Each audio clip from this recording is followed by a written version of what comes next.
que ya sabéis que a mí me gustan mucho las espadas, ¿no? Sí, ¿verdad? Algunos habéis estado en casa y bueno, las espadas es mi debilidad, las armas son mi debilidad y no tengo más porque hay alguien coherente en mi casa que no me deja tener más. Es mi mujer, ¿vale? Entonces, bueno, ya sabéis. Y no sé, cuando en el Nuevo Testamento nos habla de espada, cuando Jesús nos habla de espada, cuando pensamos en Pedro que saca esa espada, o cuando habla Pablo de la espada, o el autor de Hebreos del tema de la espada, pues yo creo que tenían una espada como esta. Esto es un gladius romano. En la época de Jesús, los soldados romanos llevaban una espada como esta, más o menos. Esta es más bonita. Algunos tienen empuñadura de madera, pero bueno, os podéis hacer una idea. Y la fabricación de una espada es muy peculiar, porque en primer lugar se tiene que coger un buen acero, porque si no hay un buen acero, ya sabéis lo que pasa, ¿no? Que cuando chocas con otra espada se rompe el acero. Dicen que los mejores aceros son los aceros de Damasco y de Toledo. Algo teníamos que tener bueno en España. O sea que... Y una vez que escoges un buen acero, pues tienes que hacer un proceso de calentamiento, de calentar, de forjar ese acero. Y más o menos el acero se forja a unos 800 o 1200 grados. Hasta, dicen los especialistas, hasta que toma un color rojo claro. Y cuando toma un color rojo claro, entonces pasa por el proceso del yunque, donde con un martillo se va dando forma, se va alargando y se va haciendo la forma que obviamente el fabricante quiere darle. Después del yunque hay que pasar por un proceso de templado o enfriado, donde se templa la hoja, donde realmente se da la dureza a esa hoja.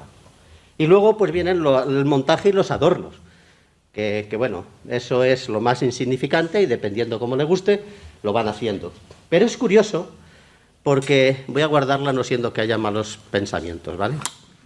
Pero es curioso porque en ese proceso de calentamiento, ese proceso de la forja, es muy delicado, porque puede pasar del momento adecuado en el cual se puede trabajar ese acero de forma fácil, o si se pasa de esa temperatura, el acero, dicen, que toma un color rojo-blanco, y entonces no se puede trabajar el acero, sino que no solo no se puede trabajar, sino que también entra en ese proceso de fusión.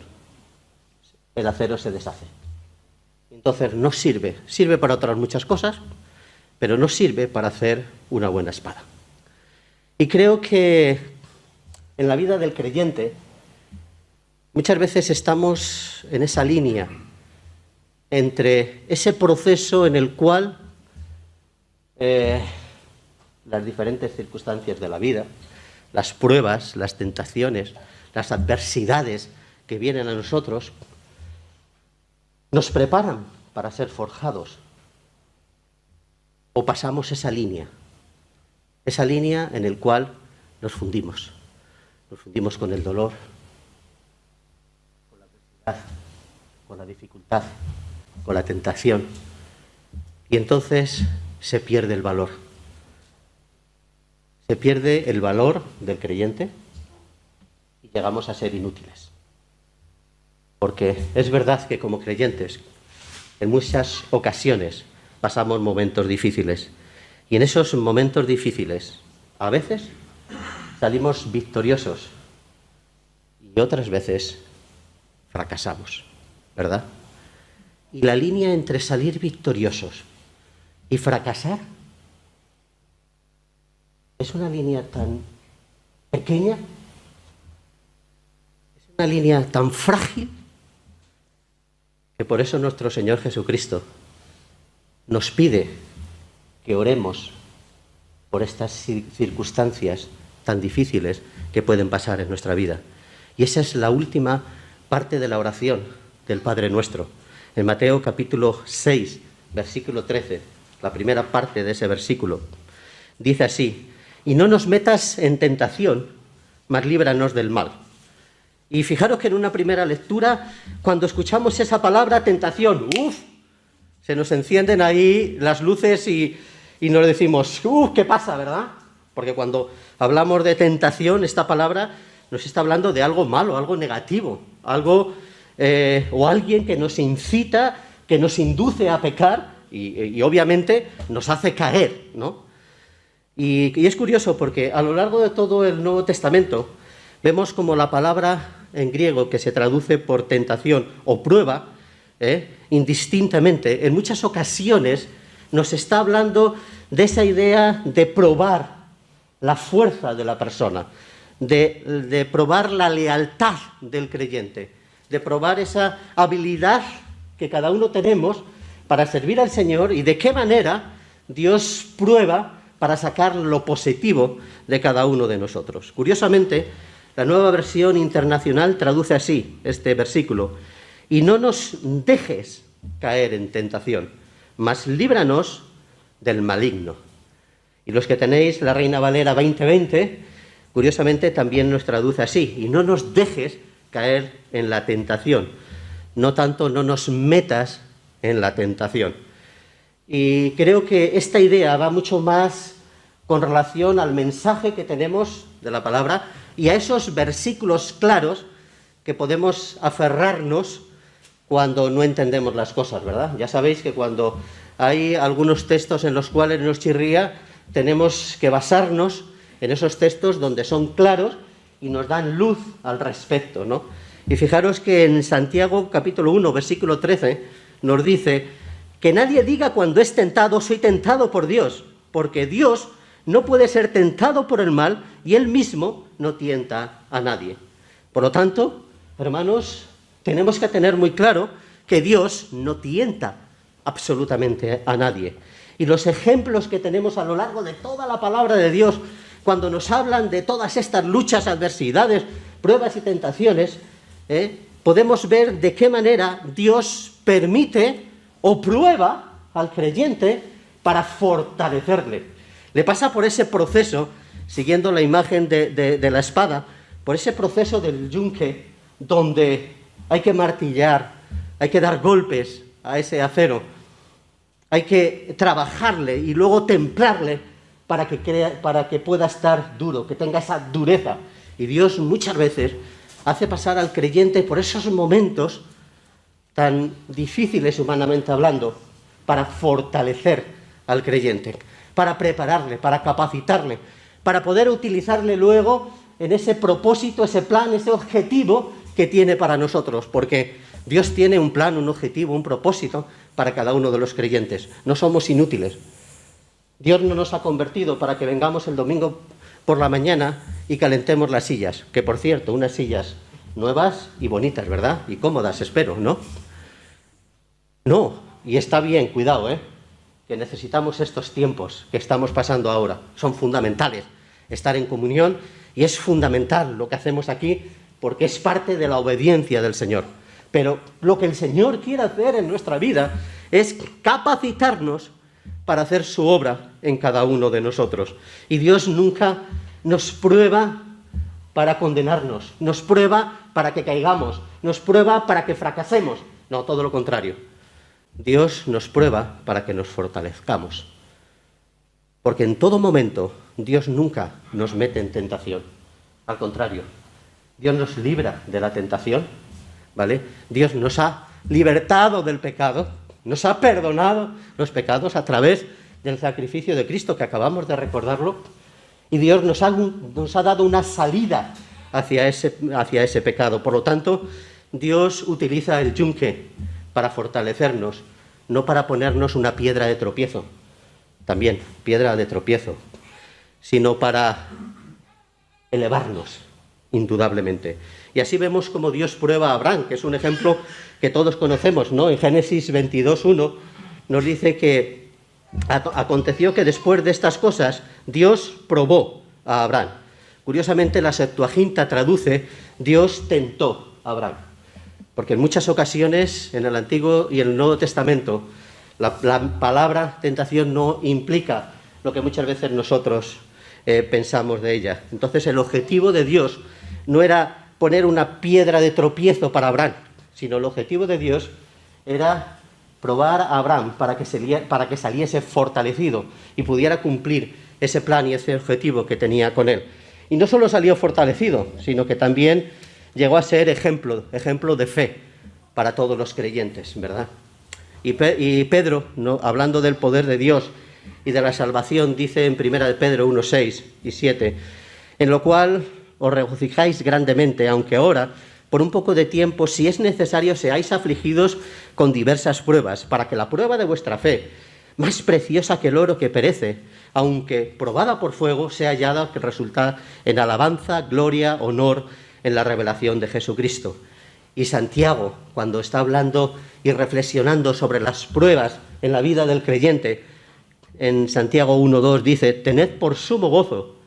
Fijaros que no ni siquiera dice por gozo, sino un gozo sublime, Tened por sumo gozo, hermanos míos, el que os halléis en diversas pruebas, sabiendo que la prueba de vuestra fe produce paciencia.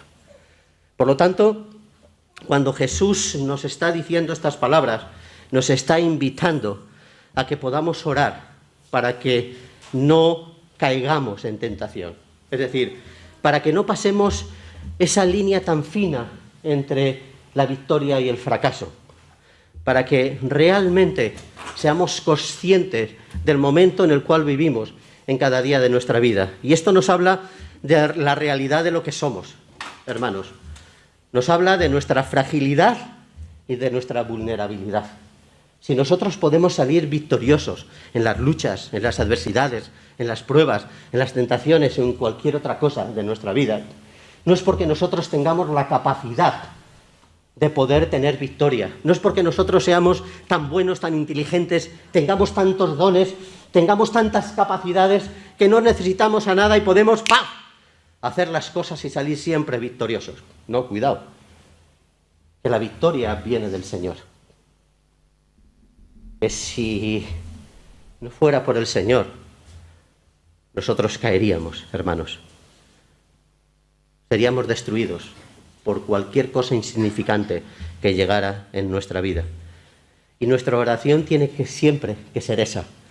No dejes que la adversidad, no dejes que la lucha, no dejes que el dolor, que las circunstancias, no dejes que nada me haga caer de la fe, me aparte de poder adherirme a ti. Porque la victoria, hermanos, la victoria solo viene cuando nos adherimos a Cristo, cuando nos aferramos a Él, cuando dejamos que Él trabaje en nuestra vida. Pero no solo nos habla de nuestra fragilidad y de nuestra vulnerabilidad, también nos habla de que como creyentes necesitamos, hermanos, tener misericordia. Misericordia con aquellos hermanos que han caído, con aquellos hermanos que han pasado esa línea tan fina, con aquellos hermanos que en los momentos de lucha han fracasado. Cuidado con aquello que muchas veces decimos, yo no hubiera caído. Pues Pablo dice, por tanto, el que crea estar firme, mire que no caiga. Porque también nosotros, si no fuera porque estamos adheridos a Cristo, también caeríamos. Y conocemos, ¿verdad? Conocemos muchos hermanos que, por desgracia, en el proceso de la vida, de las luchas y de las dificultades, pues esos procesos no han sido forjados en ellos para la victoria, sino han sido piedra de tropiezo para la caída. Y ante estas circunstancias, hermanos, el Señor nos dice que no solo tenemos que orar para que nosotros no caigamos, sino que tenemos que orar por aquellos hermanos que han caído y transmitirle nuestro amor, nuestro cariño, nuestra comprensión, nuestra misericordia y nuestra ayuda. Nuestra ayuda porque siempre hay esperanza. Siempre hay esperanza de perdón. Siempre hay esperanza de regresar. Siempre hay esperanza de acercarnos cada vez más a Cristo. Aunque no tenemos excusa para nuestra caída. Cuidado, Porque cuando suceden todas estas cosas, Dios nos da herramientas para que podamos salir victoriosos. Por lo tanto, cuando caemos no se trata de que, no estoy en el camino adecuado, no tengo la visión adecuada, no tengo el poder adecuado, no. Cuando caemos es porque no hemos cogido las herramientas adecuadas. Sigue diciendo Pablo en 1 Corintios 10:13, no os ha sobrevenido ninguna tentación que no sea común a los hombres, y fiel es Dios, que no permitirá que vosotros seáis tentados más allá de lo que podáis soportar, sino que con la tentación proveerá también la vía de escape a fin de que podáis resistirla. No hay excusa, hermanos. Si nosotros caemos, no es porque Dios deje de ser poderoso, no es porque Dios no haya cedido en su victoria, no es porque Dios haya cerrado los ojos, es porque nosotros no hemos sido capaces de dirigir nuestros ojos en aquel que verdaderamente nos puede dar la victoria. Y la vida del creyente, hermano, no es un juego, no es un compendio de palabras bonitas, ni siquiera una burbuja donde nos metemos y nadie nos toca. La vida del creyente es una lucha. Y quien no tenga la vida del creyente como una lucha está muy equivocado, porque estamos en una batalla. No tanto en una batalla física, pero sí en una batalla espiritual, como veremos después. Y tenemos que ser conscientes de que nos tenemos que aferrar a aquel que nos puede dar la victoria, porque el camino a veces es difícil, ¿verdad? Y los momentos adversos llegan a nuestra vida sin que nosotros lo busquemos. Y la situación es difícil. En muchas ocasiones, hermanos, nos aplastan. Y del temple de la fusión hay una línea muy fina de ser capacitados al fracaso. Hay una raya finísima que en muchas ocasiones podemos pasar. Y tenemos que tener en cuenta que ese control de los momentos en los cuales pueden cambiar el curso de nuestra vida no está en cuánto sabemos de la palabra de Dios, cuántos versículos de memoria conocemos, cuántas cosas he vivido como creyente, sino cómo vivo yo la palabra de Dios, cómo vivo lo que conozco, cómo me aferro a la palabra de Dios, cómo me aferro a la persona de Dios, de qué manera dejo que Dios llene cada uno de mis momentos y cómo tomo las decisiones en mi vida, qué criterio realmente me lleva a tomar esas decisiones, porque esa victoria solo viene de Dios. Por lo tanto, tenemos que tener en cuenta que es solo en Dios que nosotros podemos salir victoriosos. Y la victoria, hermanos, no se consigue en cuanto hacemos para Dios. La victoria empieza cuando nos ponemos de rodillas delante de Dios. Es en la oración, en los tiempos de oración, que nosotros podemos salir victoriosos. Y es ahí, en esa situación, en esa línea tan fina, cuando el Señor nos dice en la segunda parte de la oración, sino líbranos del maligno. Y cuando escuchamos esa palabra, ¿verdad?, lo primero que nos viene es, líbranos de Satanás, porque es nuestro enemigo por excelencia. Y es verdad, cuidado. Lo que nos está diciendo aquí es que tenemos que orar para que seamos conscientes de que estamos en esa batalla y que el Señor nos libre de las artimañas de Satanás, porque Satanás siempre está como león rugiente, dice Pedro, ¿no?, acechando, buscando a quien devorar. Y nos conoce más que nosotros mismos y sabe de qué pie cojeamos, sabe nuestras virtudes y nuestros defectos y sabe cómo tiene que ir solapadamente para hacernos caer, ¿verdad? Y nosotros en muchas ocasiones, como tontos, jugamos con el pecado y no nos damos cuenta que cuando jugamos con el pecado y decimos, no, yo es que soy verdadero creyente y esto a mí no me toca, yo estoy por encima del pecado, porque el poder de Dios está en mí. Eso es peligroso, ¿verdad? Porque el menos que canta un gallo, nosotros hemos caído. Y no seríamos ni los primeros ni los últimos. En menos que canta un gallo hayamos caído. Porque con el pecado, tolerancia, cero. Cuidado con el adversario, que es más inteligente que nosotros, que es más poderoso que nosotros humanamente hablando, y que sabe perfectamente cómo ponerte traba para fastidiarte la vida. Porque el objetivo de Satanás siempre, siempre, siempre es destrucción. No te dejes engañar. Aunque te prometa el oro y el moro, no te dejes engañar. Porque Satanás nunca trae nada de nuevo, nada bueno. Sin embargo, el único adversario que tenemos no solo es Satanás. A veces tenemos diferentes adversarios, ¿vale? Y la tentación no viene solo de Satanás, sino de las personas que están a nuestro alrededor. Personas que no nos conocen mucho, pero son personas que ponen zancadilla de forma directa o indirecta. Que hay envidias, que hay cuestiones en las cuales, o bien en la relación, o bien en el momento de trabajo, o bien en el colegio, pues te ponen zancadillas. O injusticias incluso, que muchas veces nosotros como creyentes pasamos. Y tenemos que tener cuidado, porque a veces el adversario está cerca de nosotros, y lo vemos con nuestros ojos, y es como nosotros, pero que no nos admite como creyentes. Pero otras veces vienen de las personas que amamos, de las personas de la familia que están a nuestro alrededor, y con todo el cariño del mundo, y que con todo el amor del mundo nos están dando maravillosos consejos, según ellos, pero consejos que nos apartan de la relación con Dios, consejos que nos acercan a la palabra de Dios, consejos que incluso a veces nos hacen dudar de cómo Dios trabaja en nuestra vida. El otro día estaba hablando con un hermano que tiene una enfermedad y él me comentaba esta situación. Mi familia me quiere animar. Y a veces me dice, ¿cómo tú siendo comprometido, consagrado, misionero, cómo has dado tu vida por el Señor y Dios permite que tengas este cáncer en tu vida?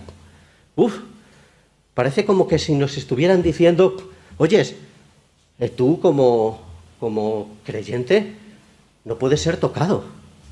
Dios es injusto porque te trae una enfermedad en tu vida. Y lo hacen con todo el cariño del mundo, cuidado. Y nos aman de verdad. Pero nosotros tenemos que ser conscientes que no las personas que amamos siempre tienen la verdad. La verdad está en la palabra de Dios. Y tenemos que ser conscientes de que muchas adversidades en nuestra vida vienen por las personas que nos rodean. Y no solo por las personas que nos rodean. A veces el adversario podemos ser nosotros mismos. Nosotros somos adversarios para nosotros, No solo nuestra falta de conocimiento, no solo nuestro fundamentalismo a veces, no solo nuestra apatía, no solo la falta de consagración que en muchas ocasiones tenemos, sino también a veces nuestros complejos que nos dicen, oye, es que no puedo hacer nada, que es que no sé hacer nada, que es que el Señor no me ha dado ningún don, es que yo, ¿cuántas veces nos ponemos nosotros mismos esa piedra de tropiezo con nuestros complejos y pensamos que Dios conmigo no quiere saber nada? A veces son nuestra prepotencia, ¿no? Yo predico mucho mejor que ese y no me dejan predicar, Yo hago muchísimo mejor las cosas y mira, no me dejan hacerlo. Oye, si no se hace lo que yo digo, no juego.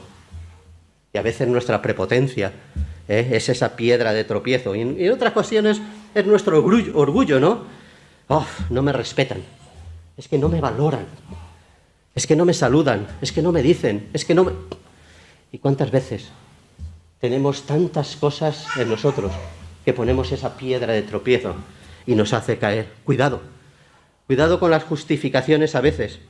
Cuidado con todas estas cosas que vienen y las traen, pues, no solo nuestro enemigo, sino las voces que están a nuestro alrededor o nuestras propias voces.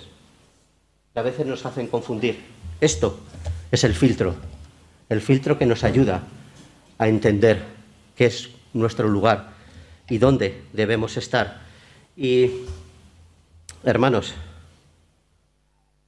el enemigo lo que quiere hacer siempre, de una manera o de otra, es aislarnos como creyentes. Si es capaz de aislar a un creyente y quitarlo de la iglesia, entonces viene nuestro fracaso. Porque su propósito siempre es destrucción. Y nosotros tenemos que seguir orando, que el Señor nos libre del adversario. Y del adversario no importa si es de dentro, de fuera o si es Satanás. Nos da exactamente igual. La cuestión es que nosotros tenemos que tener una medicina preventiva, tener sabiduría y entender y ver lo que hay a nuestro alrededor, comprender de dónde puede venir la tentación, entender que realmente podemos soportarla cuando estamos en Cristo, que Él nos da la victoria. Y en esos momentos de lucha, de adversidad, de problemas, de pruebas y de tentaciones, tenemos que saber cuál es el propósito que Dios tiene para nuestra vida. Porque lo que Dios quiere hacer es forjarnos, hacernos más duros, prepararnos y capacitarnos para que nosotros salgamos victoriosos y podamos proclamar el Evangelio hasta los confines de la tierra. Transmitir la grandeza de Dios, que no es un Dios abstracto, que no es un Dios que se queda ahí en la nebulosa, que no es un Dios de domingo, que no es un Dios de jueves, que es un Dios de cada día, que le podemos llevar en el trabajo, que le podemos llevar en nuestras relaciones, que le podemos llevar en la clase, que le podemos llevar en los problemas, que le podemos llevar por donde sea, porque Él obra poderosamente en nuestras vidas. Y eso es lo que Dios quiere hacer con nosotros. Y esa es la oración que el Señor nos dice que tengamos. No nos dejes caer en la tentación y líbranos, sino líbranos del adversario. Y como decía antes, la victoria se consigue cuando estamos de rodillas delante del Señor. Que así sea.